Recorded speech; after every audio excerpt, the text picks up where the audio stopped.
Hi everyone, let's go over my bullish and bearish Elliott wave scenarios on Bitcoin, starting on the weekly time frame with the bullish scenario, where we're looking for a bigger 5-wave impulsive structure to the upside, and inside the yellow wave 3 we have the lower degree count, the green count 1, 2, 3, 4, looking for a wave 5 to the upside.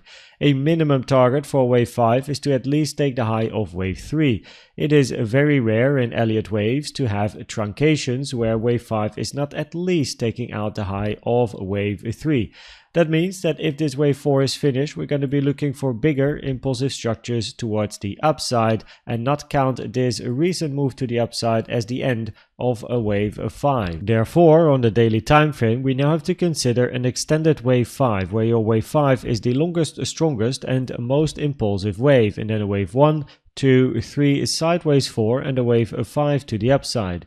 Reason is that we can't really end wave 5 over here. Also on my chart, if this is the high of 3, we have a truncation because this high on my chart did not actually take the high of wave 3. And again, truncations are very rare. So therefore, in a bullish scenario, we are preferably counting this structure to the upside as a new wave 1, looking for a 2 and then continuation up, which therefore means we're then going to be looking in this particular case for an extended wave 5, with inside wave 5 a wave 1, 2, 3, 4, 5.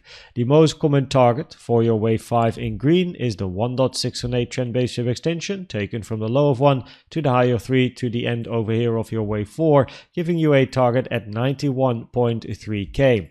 It has to be said that an extended wave 5, however, is rare. It is by far most common for a wave 3 to be the longest, strongest and most extended wave in an impulsive structure. Therefore, we at least have to consider this scenario here, where we have a double 1, 2, 1, 2, 1, 2, and we still need a bigger wave 3 towards the upside. And after wave 3, we are then going to keep an eye open for a double 4, 5. After 5, we then look for a bigger retracement again towards the downside. In this scenario, your second wave 2 retraced to the 0.382 to the 0.5 Fibonacci, taken from the low to the high of the blue wave 1. This is, however, an uncommon target area for a wave 2. The most common target area for a wave 2 is the 0.5 to the 786 area. However, it is a target area nonetheless. On the lower time frames, we then count this move to the upside as a wave 1 followed by a wave 2, and we want to see continuation to the upside in a wave 3. The common target area is the 618 to the 786, taken from the low to the high of wave 1, giving you a target area between 68.6k and 67.7k. The 886 is a very rare target for a wave 2 at 67.2k. You don't want to hit the 886. The moment you do, probabilities increase for price to move towards the downside. If we want to increase the probabilities on the 15-minute time frame, then we want to see price moving towards this 0.618 at 70.4k before taking out the low. In an impulsive structure, which is bearish, 1, 2, 3, 4, 5, the 0.618 is an invalidation for a wave 4, therefore automatically increasing probabilities for an ABC to the downside, and we can keep our eyes towards the highs. However, locally over here, the move towards the upside didn't really have any bigger retracements. We moved up with small retracements, as you can see, now ranging horizontally. So therefore, I pulled a fib from the low to the high that we have over here. And it would be nice in the weekend as well, thinking about a potential weekend range, to eventually dip our toes inside this target area, the fibs over here, and then take it from here. We can observe the reaction, see what structures are forming, because after impulsive moves to either the down or the upside, one of the best tips from an Elliott wave point of view is to wait for a bigger range to form, because the range will give us all the information that we need. The bearish scenario, which will still lead to further upside, is a finished wave 1 followed by a wave 2 and continuation to the upside in a wave 3. Your common target area for 2 is the 0.5 to the 786, taken from the low to the high of 1, giving you a target area between 64.2 and 59.8k. The 382 is uncommon at 66k, and the 886 is rare at 58.2k for a wave 2. Inside wave 2, we are then looking for a bigger 3-wave corrective structure to the downside. On some charts, this high has been taken, which invalidates a zigzag for a wave A, B, and a wave C. Therefore, the flat will now have the higher probabilities. We have then a 3-wave A, 3-wave B, looking for a 5-wave C to the downside. Wave C is an impulse, so on the lower time frames we definitely want to count a 5-wave structure to at least begin with, for then a 1, 2, potentially a 3 after, or continue to the downside immediately to take the low of wave A, which is a minimum target in a regular flat wave C. I mention regular flat because the target for a regular flat wave B is between the 0.9 and the 105 Fibonacci, taken from the high to the low of wave A. A regular flat, however, is an uncommon flat structure. The most common flat pattern is an expanding flat where your wave B target area is higher, between 73.3K and 74.1K. On the lower time frames, we are then looking in that bearish scenario for an impulse to the downside. And here you can see the Fibonacci levels for a wave 4 and again the 0.618 at 70.4K, which is red as that is an invalidation for this wave 4.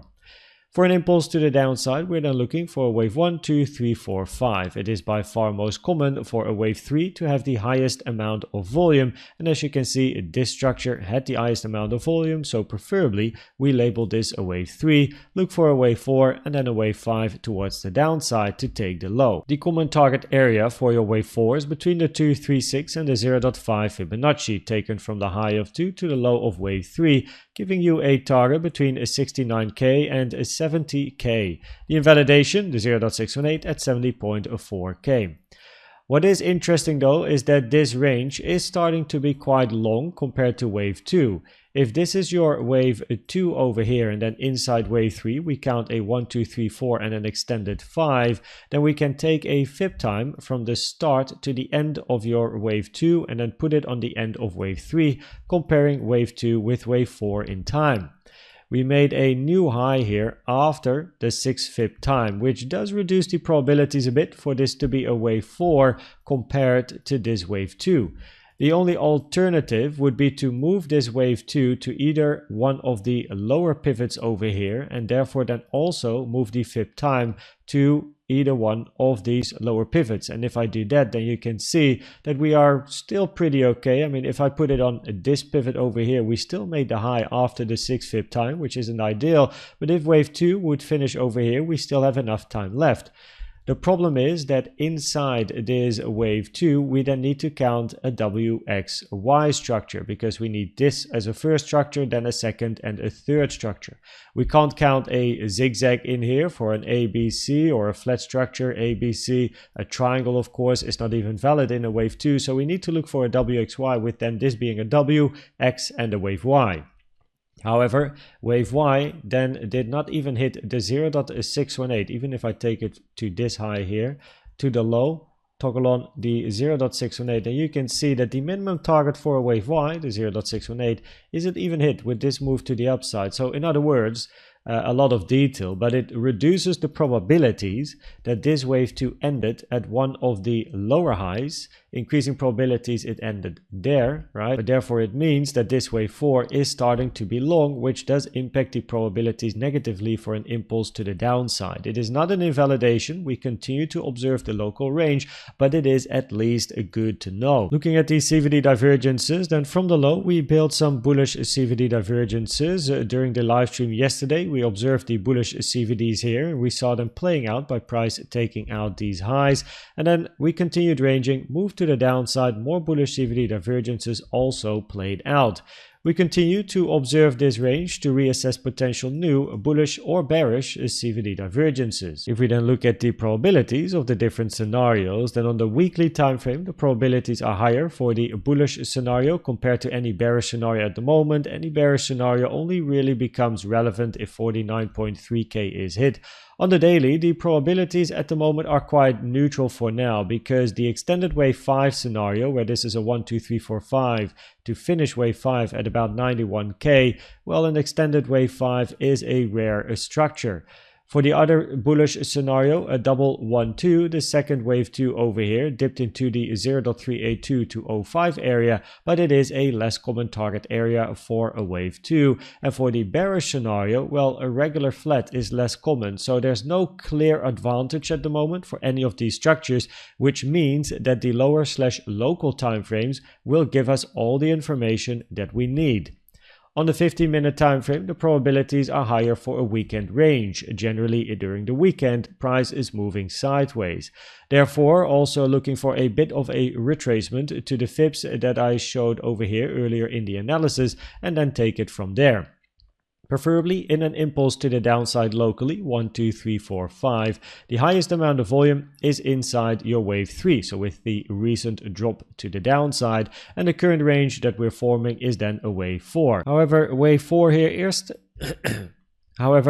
here is starting to be quite long compared to a wave 2, which is not an invalidation, but it is good to know about, as it will slightly reduce the probabilities for a bearish impulse and then a wave 1, 2, 3, 4, 5, and increase the probabilities a bit for more bullish scenarios, but we observe this range as the weekend continues.